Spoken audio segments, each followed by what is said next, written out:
Bueno, muy buenos días, señores alumnos. Continuamos con nuestra clase. Estamos en auscultación del abdomen. ¿Se escucha, por favor?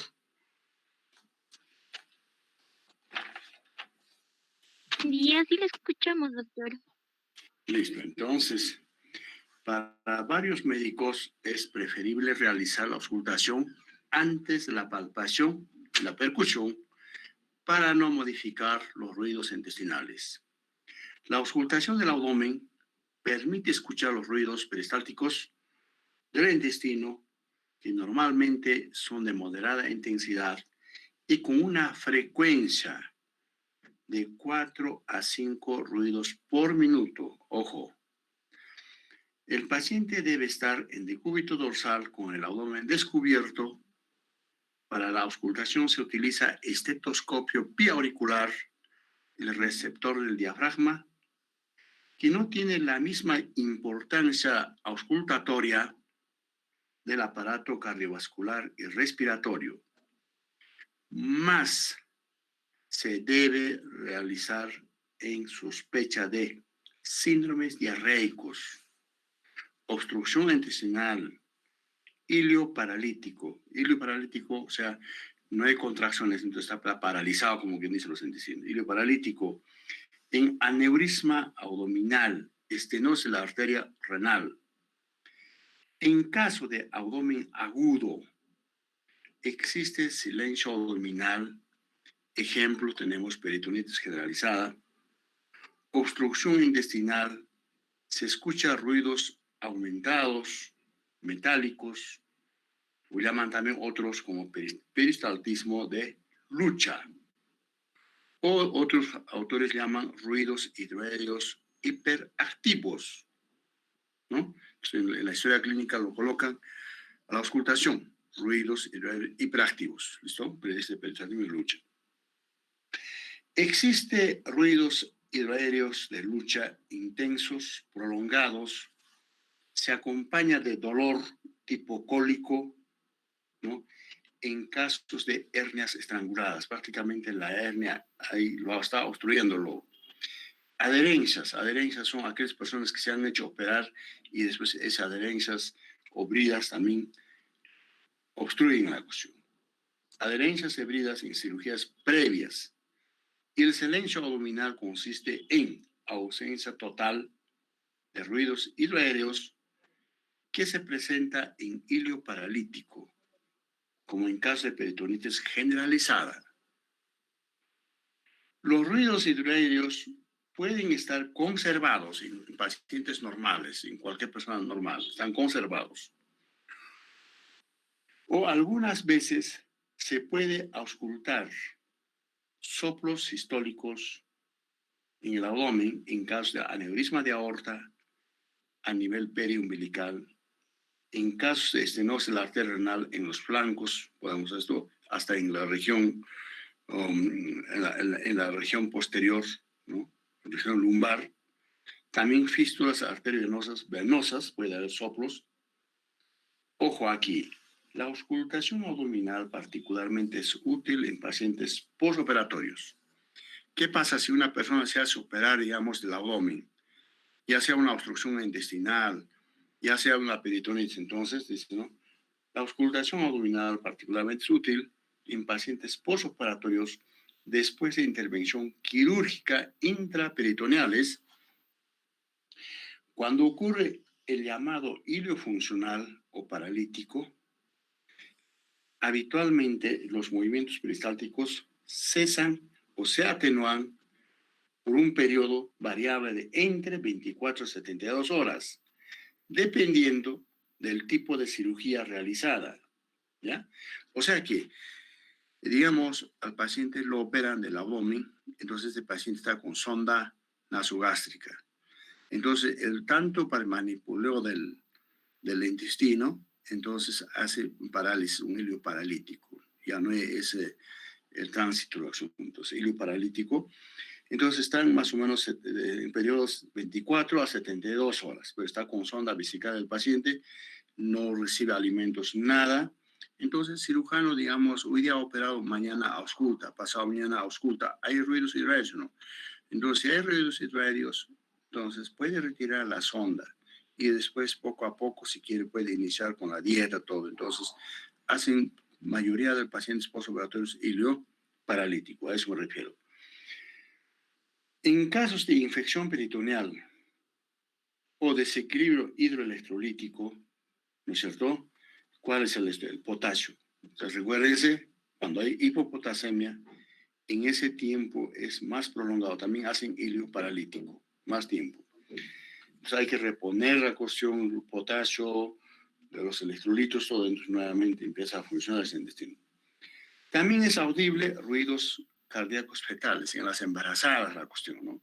A partir del 5º mes de gestación, a veces hay soplo placentario. Mejor es utilizar estetoscopio obstétrico. Es un tubito, la cuestión que manejan, ya no nuestro estetoscopio, ¿no? Los ginecólogos, los obstetras. Por lo que hemos mencionado, y a manera de resumen,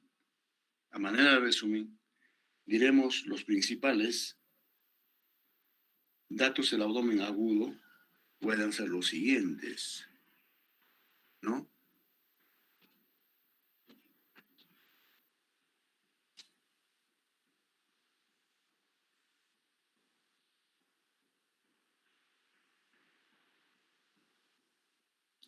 Aquí está. Abdomen agudo son los siguientes. En la pantalla. A la inspección. Digamos, este paciente, abdomen agudo, son los siguientes, que sea, digamos, úlcera péptica perforada. Si se ha perforado, pues probablemente está haciendo peritonitis, ¿no es cierto? Hay neumoperitoneo, ¿no es cierto? Aire, se salió de la cuestión, todo está en el cavidad peritoneal, aire, neumoperitoneo. En la inspección observamos, digamos, distensión abdominal, estamos diciendo, distensión abdominal. Inmovilidad, no sé, por el dolor mismo, casi no respira, o se respira, hemos dicho respiración torácica, ¿no es cierto? A la palpación superficial, no palpamos, hay resistencia muscular o abdomen en tabla. A la percusión, no, hay todavía, a la palpación superficial, a la palpación profunda todavía hay signo de Bloomberg positivo, falta ya. Entonces, más abajo, palpación superficial, palpación profunda, signo de Bloomberg positivo, ¿no?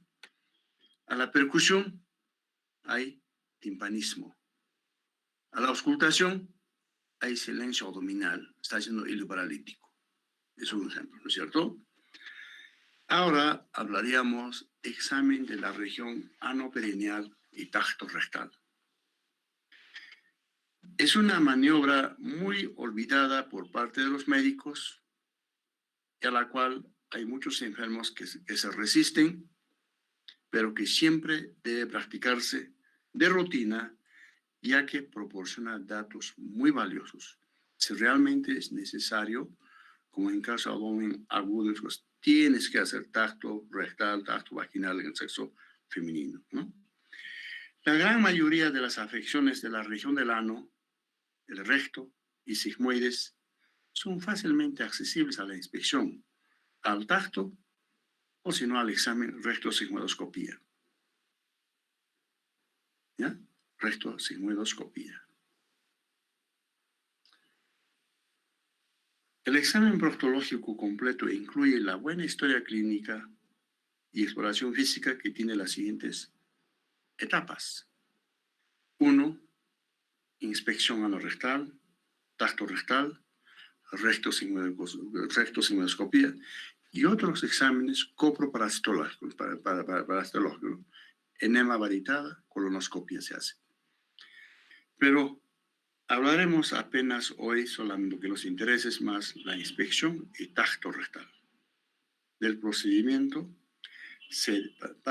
antes del procedimiento, se debe explicar claramente al paciente sobre la naturaleza del examen y su importancia para que acepte y colabore colabore en su realización y no forzarlo nunca a la acción.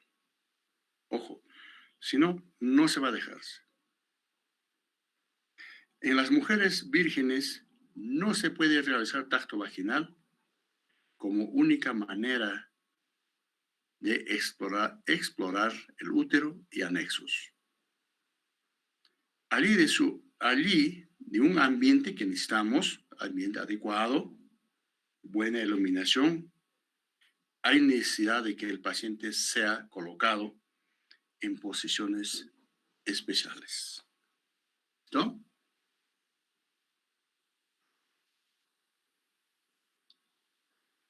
En posiciones especiales.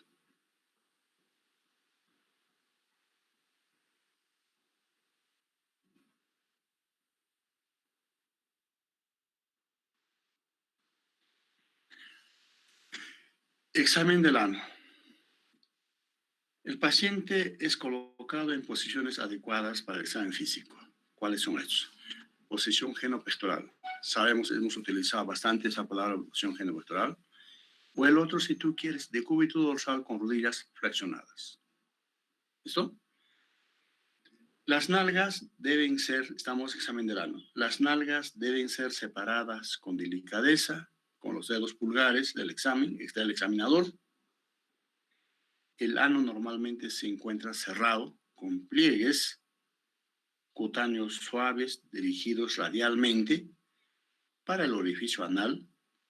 La piel perianal generalmente es más pigmentada.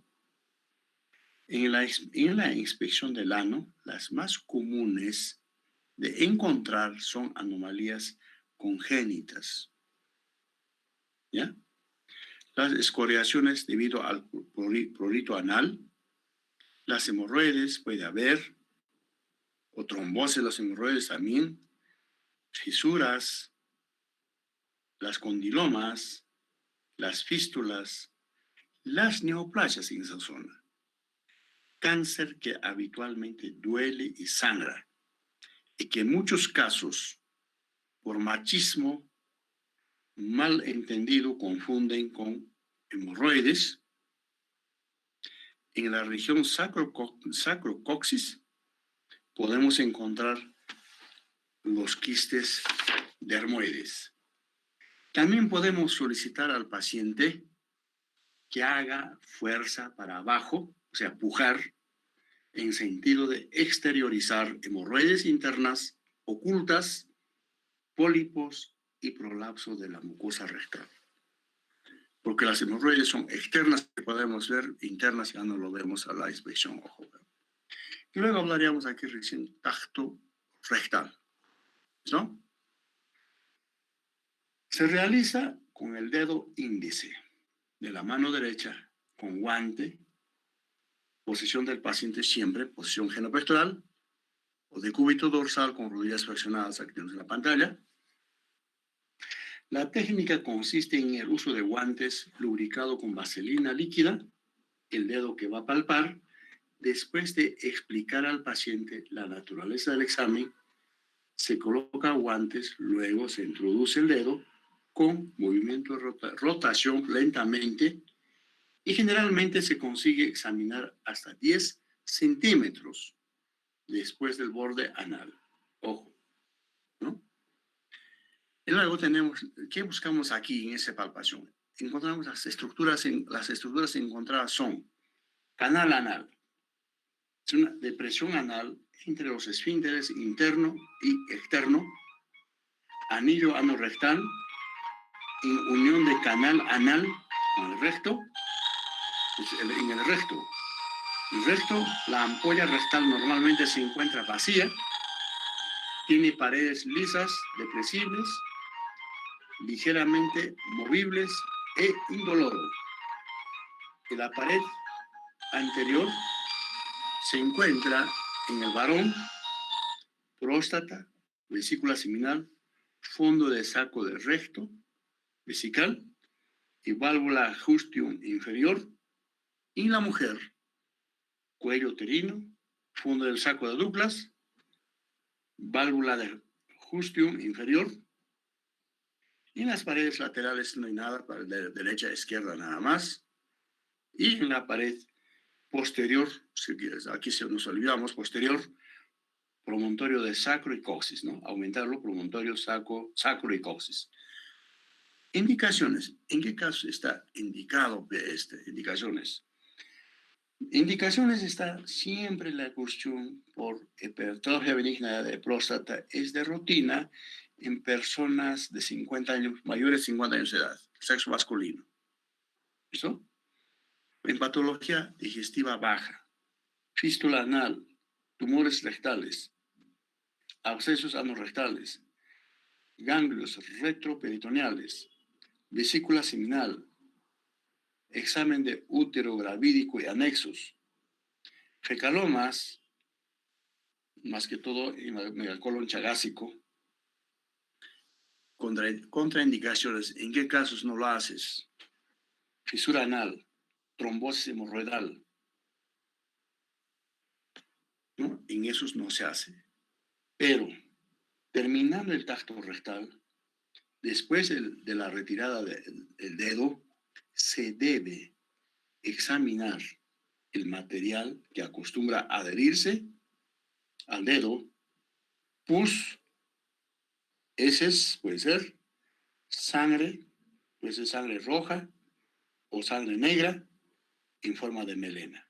Inclusive algunas veces hay pacientes, la cuestión, están anémicos, pálidos. ¿Por dónde has perdido la sangre? No sé, no dice, no se acuerda o no sabe. O sea, ¿de dónde más? La cuestión le preguntas, ¿te arde el estómago, boca del estómago? ¿Tienes, para decir, úlcera, por lo menos úlcera sangrante, úlcera péptica que sangra? Algunos no saben, entonces, un tacto rectal. Entonces, ahí puedes encontrar en tu dedo la melena, ¿no? Cuya presencia de estos nos puede traer el diagnóstico. O sea, ya sea pus, heces, sangre, todo, entonces nos ayuda a dar el diagnóstico. Entonces, para eso, entonces hacemos el tacto también, ¿no? Y luego, después de esto, bueno, si ustedes quieren hasta aquí, podemos escuchar algunas preguntas para pasar a otro tema.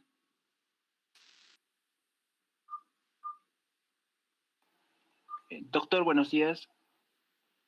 Buenos días. En el examen rectal generalmente se usa para descartar prostatitis, pero ¿cómo puedo descartar una prostatitis y una prostatodinia? Ya, ahorita vamos a contestar, ya. Ya.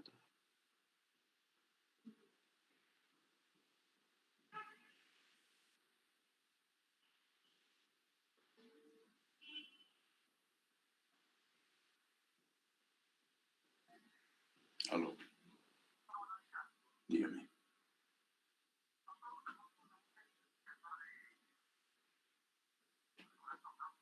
Sí, sí, sí.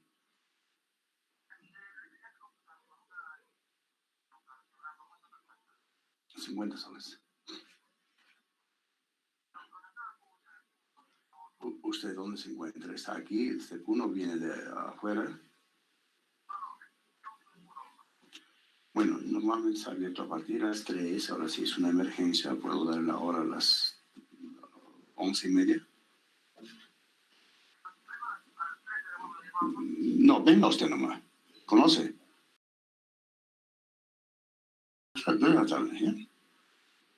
Esperamos, hasta luego. Ya.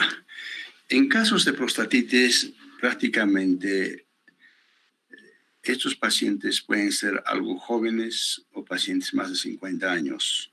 ¿Listo? Entonces, ya la clínica ya tiene ya en este paciente. Entonces, hay disuria, pulaquiuria, o sea, orina poco a poco, con ardor y dolor en la región perineal, la cuestión, ¿no es cierto? Entonces, más o menos con esa clínica ya sospechas, entonces también puede ser el tacto, la acción. Claro, es más doloroso aquí para este paciente. Claro, puedes complementar con examen de orina, tal cosa, ¿no es cierto? Entonces, si es una prostatitis, tienes que dar un tratamiento un poco más días que otras infecciones. ¿No? También la cuestión puede ser eso. Otra pregunta.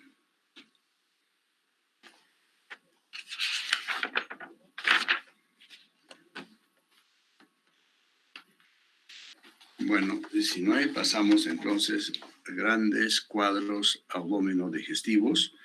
Hablaríamos aquí lo que es síndrome asítico, asitis. Esta es una patología muy frecuente, la cuestión que nos encontramos casi a diario, la cuestión, ¿no? Algunos pasan desapercibidos, a veces no pueden ni resolver ni el gastroenterólogo mismo, hay de todo aquí. Entonces, síndrome asítico. Asitis es la acumulación de líquido de naturaleza serosa, quilosa o hemorrágica, ojo, en cavidad abdominal, otros en cavidad peritoneal. Puede ocurrir en cualquier condición clínica, acompañado uno de edema y o derrame pleural. Algunos tienen eso, no.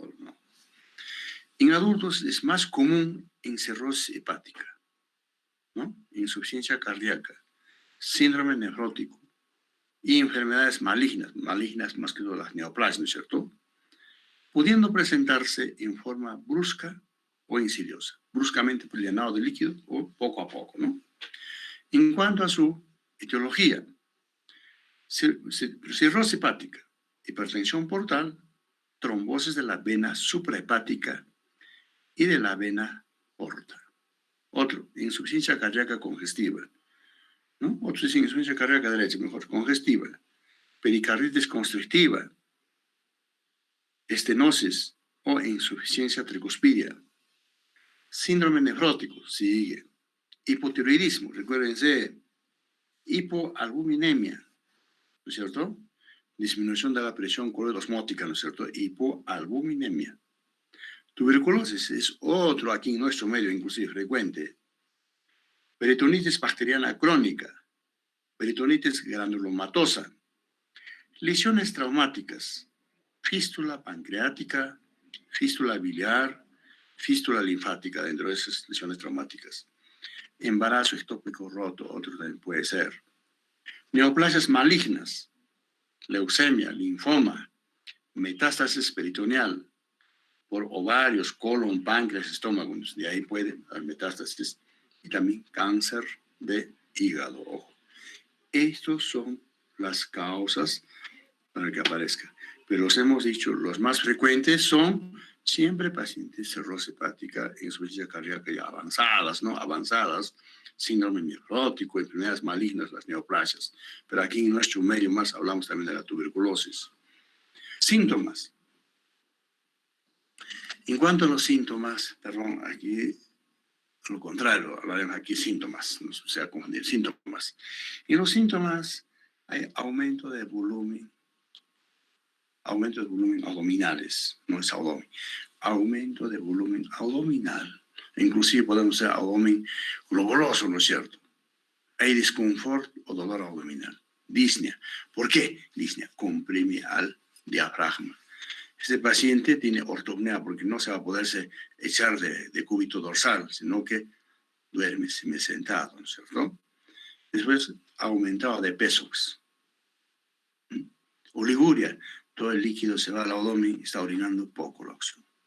Hemorragia digestiva con interrogatorio, pacientes con cirrosis o hipertensión portal pueden hacer hemorragias digestivas. Entonces, por eso está con interrogatorio, puede o no, hay también otras causas, ¿no es cierto? Ya, ahora hablaríamos lo que son los signos. Aló, Julián, te llamo, estoy en clase, te llamo. Entonces, signos. Siempre el abdomen está distendido, la cuestión que examinamos ya. Vientre de batracio, ¿no es cierto? De la rana, decimos. Circulación colateral visible. Protrusión o herniación del ombligo. ¿Cierto? Matidez desplazable en asitis moderado. También hemos hablado de eso, recuérdense. Signo de la oleada en asitis atención, es decir, ¿cierto? Entonces, esos son los signos.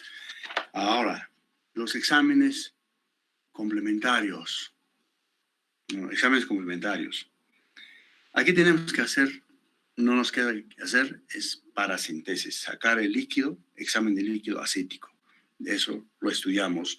Será neoplasia, será, digamos, tuberculosis. ¿Cuál es la causa? ¿Cierto? y otros exámenes relativos a la enfermedad de base, ¿no? Si es cardíaco, entonces pediré el electrocardiograma, la radiografía, ecografía, ¿no es cierto? Otros exámenes relativos a la enfermedad de base. ¿Listo? Complicaciones. ¿Con qué me va a complicar? Insuficiencia respiratoria en ascites de gran volumen. Si tú comprime, no puede respirar el paciente. Está con dificultad respiratoria. Compresión de la vena cava inferior y venas renales también es ascites. Comprime la cuestión, por eso oliguria, todo esto. Disturbios hidroelectrolíticos.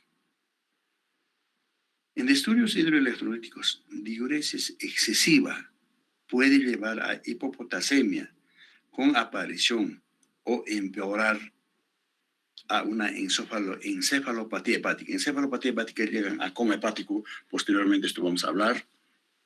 Depresión de volumen intravascular. O sea, todo el líquido se ha ido afuera, pues hay depresión de volumen intravascular y eso lleva a una insuficiencia renal y muerte. Esto dirán ustedes la cuestión, ¿en qué casos de diuresis excesiva?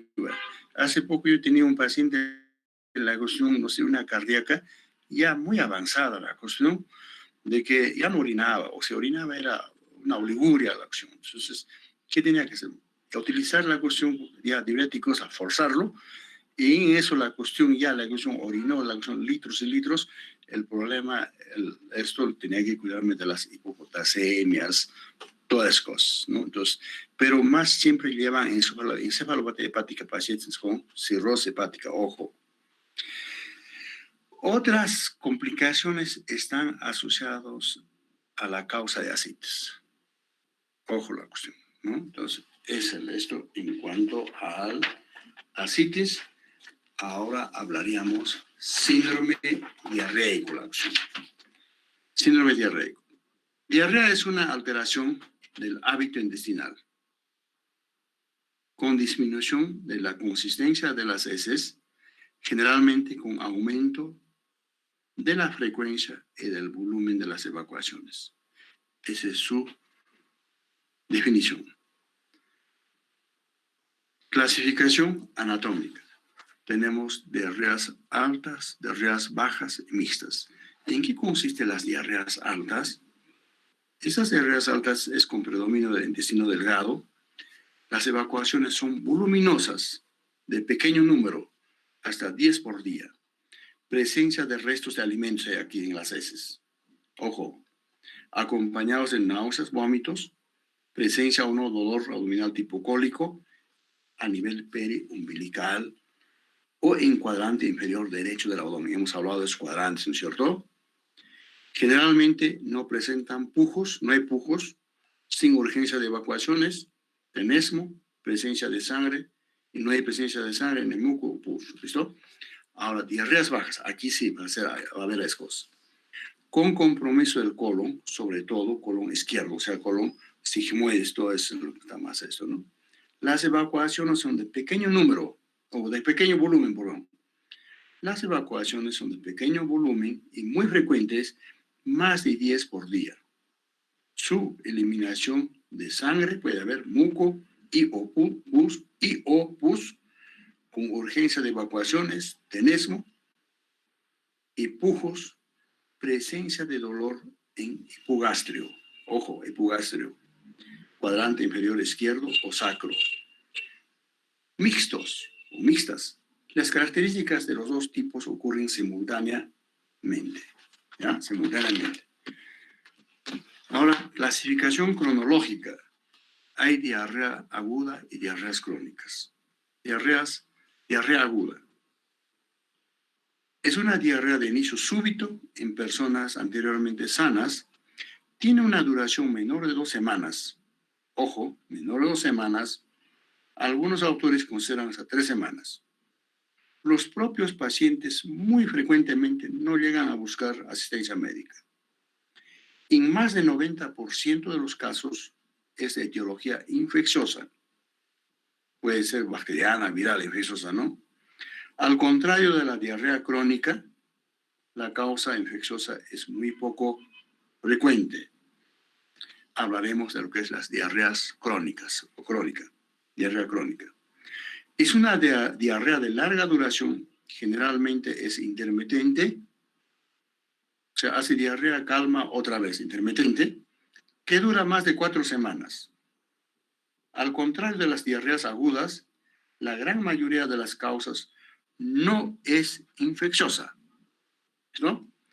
En cuanto a su etiología, tenemos a diarreas altas, en las altas tenemos agudas, en las agudas está salmonelosis, cepas de Escherichia coli, estafilococos, streptococos, uso de antibióticos. ¿Cuáles son los antibióticos que más producen? Clindamicina, ampicilina, cefalosporina, etcétera. Otros antibióticos puede haber. Si utilizas, dice, clindamicina más de 7 días, puede desprenderse una diarrea la cuestión, ¿no? Y ahí el germen, el Clostridium difíciles, entonces tienes que tratar también eso, ya sea, digamos, con otros antibióticos, la opción como la vancomicina, la cuestión de son preguntas del examen, ¿eh? También puede ser ingesta de sustancias irritantes, como el alcohol, intoxicación digitálica, y también aquí se conocen diarreas del viajero o de diarreas del turista. Crónicas. Crónicas están los estrongiloidiasis, Giardia lamblia, VIH, el VIH, infecciones por gérmenes oportunistas, síndrome de mala absorción, también vamos a hablar de este tema. Diarreas bajas, o sea, en el colon, ¿no es cierto? Las agudas hay también. Chivilosis, amibiasis, diverticulitis, siempre los diverticulitis en personas mayores de 40 años en el colon sigmoides, ¿no? Catárticos también. Crónicas. En crónica está el colon irritable. Les he dicho, ¿quién tiene eso? Más, personas más preocupadas, tensas, mayor parte de las veces, a veces los estudiantes muy cerca del examen. Tumores del colon, principalmente carcinoma, colitis ulcerativa, suboclusiones, alergia alimentaria, hipertiroidismo, ojo, enfermedad Addison, síndrome carcinoide. ¿No? Entonces, estas son las causas, hemos hablado de altas, agudas, agudas crónicas, bajas, agudas crónicas, ¿listo? Signos y síntomas, la cosa aquí. En los signos y síntomas, ¿qué pasa con el paciente? ¿Qué dice? Tiene deposiciones líquidas, dolor abdominal tipo cólico, borborismos a la palpación, ¿no? Ruidos hidroaéreos hiperactivos cuando auscultamos, ¿no es cierto? Y relativos a la enfermedad de base. ¿Listo? Puede haber otros síntomas de la enfermedad de base. Exámenes complementarios. Examen de heces, macroscópico, queremos verlo, a ver, algunos incluso nos enseñan. Parasitológico, bacteriológico, investigación de sangre oculta. Sin sangre oculta, más que todo, buscamos sangre. Se puede hacer rectosigmoidoscopía, pedir al gastroenterólogo. Tránsito intestinal, ¿no? Una radiografía transintestinal para diarreas altas. Biopsia de intestino delgado, algunas veces llegan a ese examen. Y otros relativos a la enfermedad de base. Complicaciones, disturbios hidroelectrolíticos, ¿no es cierto? Inclusive aquí va a haber hipopotasemia, hipernatremia, alcalosis metabólica, pues si es muy grave puede llegar a acidosis metabólica, hemos dicho, puede llegar, digamos, a una insuficiencia renal aguda, etc. Estamos hablando nada más de disturbios hidroelectrolíticos. También, si son diarreas crónicas, habrá desnutrición, también puede llegar hasta edemas carenciales, porque todas las proteínas que uno ingiere, elimina, entonces hay disminución de la presión coloidosmótica y ya aparece el edema, ¿no es cierto? Entonces, hasta aquí la cuestión, algunas preguntas, y mañana hablaríamos síndrome histérico y otros temas. ¿Alguna pregunta hasta aquí? Doctor, buen día, disculpe. ¿Puede darse una muerte súbita por asitis? Un ratito, por favor, un ratito, por favor. Aló, buenos días.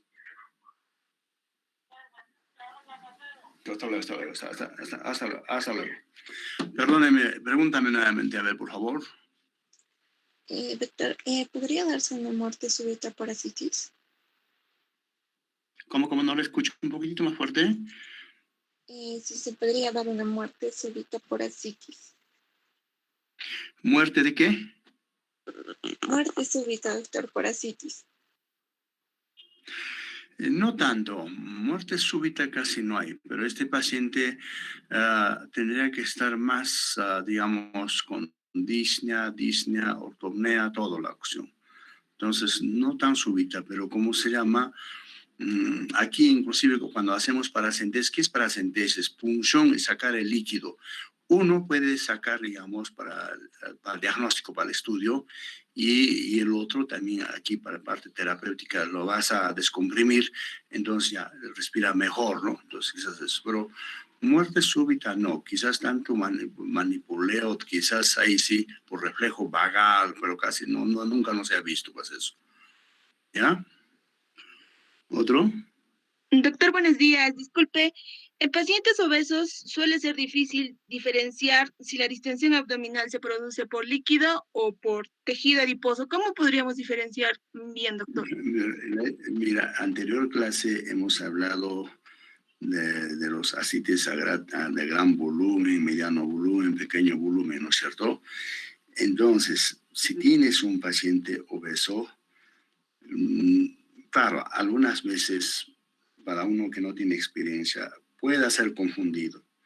Es un paciente obeso con abdomen globuloso, no puedes determinar el signo de la oleada, no puedes determinar matidez desplazable, todo, ¿no? Entonces, tampoco no hay clínica en la cuestión. No estás pensando ni en insuficiencia cardíaca, ni otras cosas, no tienes cirrosis hepática, nada. Entonces, ante esa duda, tendrás que pedir una ecografía abdominal para que te digan realmente qué cantidad de líquido existe, o hay ascites, o no hay ascites, o solamente es por la obesidad, por el tejido adiposo la opción, ¿ya? Gracias, doctor. Otro.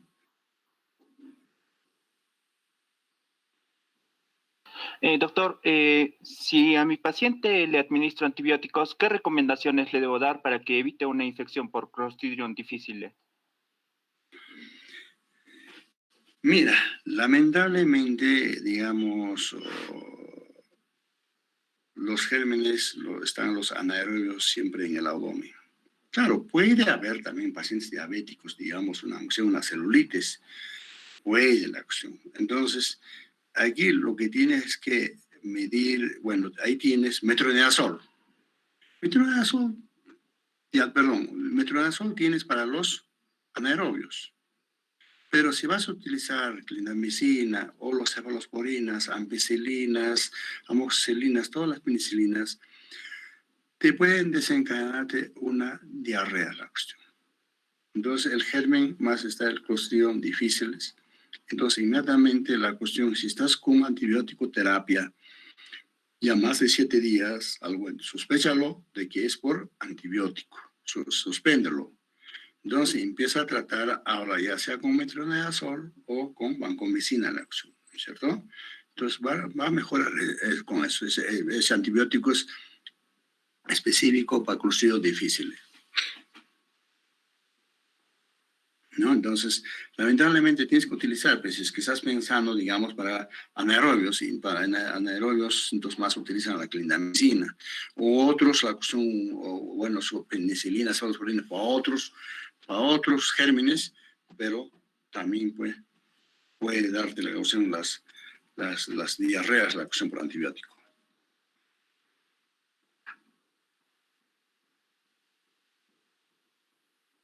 ¿Otro?